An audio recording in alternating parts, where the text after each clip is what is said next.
These are the two of the cliches I hate most. The everybody gets wiped out and the boringly unstoppable overpowered villain. To me, both normally feel lazy. You can't bother with characterizing a whole team? Just kill them. Expecting me to care about a guy I just met for 5 seconds. And you can't think a good way of making a villain intimidating? So you just making overpowered. Watching that scene, I just mumbled, rolled my eyes and said out loud, "Geez, if this happened to me, I'd just grab a gun and blow my brains out."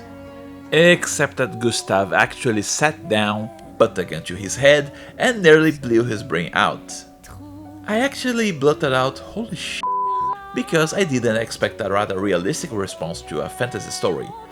Lune shows up and saves him, and they discuss their next course of action where their personalities are actually fleshed out. And this is where it clicked to me. The slaughter of the expedition wasn't used as a cheap shortcut to make you feel pity about them. It was used as a stepping stone to showcase and explore the characters, who they are and how they react to an immense tragedy. It's not for the empathy of those who died, but those who stay. They are different people that react differently to how the mess happens, and they support each other.